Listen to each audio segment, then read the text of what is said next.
ستړي مه شئ دا شاهکار عثمان خیل دی خدای دې وکړي چې روغ جوړ یې سیال صاحب همدرد یوسفزی صاحب وایي ستا په غونډه زه نه خالو ماته یاد شي نظرمات د جمالو ماته یاد شي یو ګړونج و درې منګي به پې پراته وو منجیله به ورته شالو ماته یاد شي زه د ګړونج شاته د سیال صاحب سره ولاړ یم دا پېښور دی او سیال صاحب زمونږ یو ښایسته او تکړه انځورګر دی سیال صاحب ډېره زیاته مننه دا ګړونج مې ولیدو مفکوره کې و او ګړونج زمونږ د مادي کلتور یو اهم توکی و سیال صاحب هغه ځای کې کوې دی او په کوي باندې کرکړی لګېدلی دی او د هغه ځای نه به یې اوبه راوښکلې ګړونج به په هر کور کې پروت و په ګړونج کې به بره منګي پراته وو د انسانانو اوبه پکې وې او په ګړونج کې به لاندې د چرګانو لپاره یا د مرغو لپاره هم اوبه پرتې وې نو دغه هغه د مرغو لپاره اوبه دي ګړونج به د لرګو نه جوړ وو او په دې باندې چې کوم منګي او منګوټي به ښودل نو هغه به بالکل د خاورې وو بیا به داسې یو چل و سیال صاحب چې د ګړونج به دیوال ته لګېدلی نو په دیوال باندې به ولې د موږي ټکوالي و د خونانو هغې ته به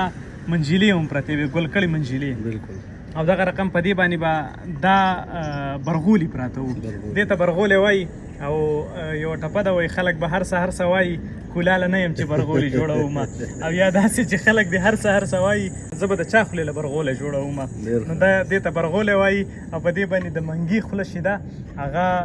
پټه وي او دا منګی دی او منګوي هم په پښتو د پښتو په زیاتو ټپو کې سیل صاحب یاد شوي دي هغه یوه ټپه ده وایي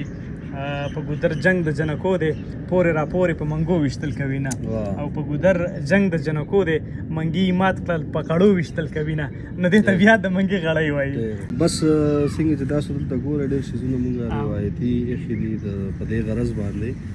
چې خلک د اوسني دور خلک راځي او د زوړ وخت سره چې کوم دی اشنا کېږي تا د مرغو د اوبو ذکر وکړو اوس هم دلته چې کوم دی زما اور ودانې چې سار پاسي نو لومبی ډوډۍ چې کوم دا هغه چوري کي هغه موږ دلته کې مرغو ته واچو نو د ساري وخت دلته کې ډېر ښه دغه وي هغه د برکت په توګه باندې چې کوم هغه پخواني روایتونه څیزونه هغه موږ کوو ورسره خپل کوشش هم دی چې لکه خلک راځي وګوري او چې کوم هغه زاړه څیزونه دي نو هغه خلکو ته یاد شي او په دې باندې ته دلته کې کوی وکړو سیال صاحب ستاسو خبره مې په منځ کښته کړه زما نیا به وی که نه یو ورځ ورسره زه ناست وم نو ما ورته ویم ما ابۍ ما وی د دې اوړو نه دا برکت تللی دی که نه که څه خبره راغله موږ د بازاره اوړه راوړو نو هغه نه کېږي هغه وی مخکې به موږ وی ژرندې له چې پیټه ویوړو من پیټې نو هغه به زموږ میاشت کېدو یا دومره وخت به کېدو وی اوس نه کېږي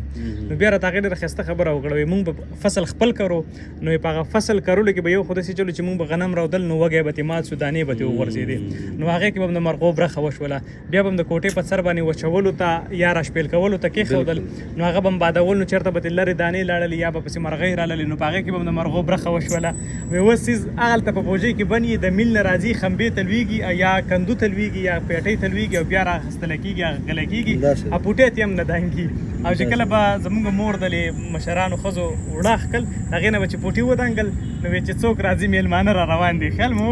نو دغه څیزونه وو دغه ډېر ښایسته اتفاقا خبرې وي دا ډېر زیات خوند کوي زما په خیال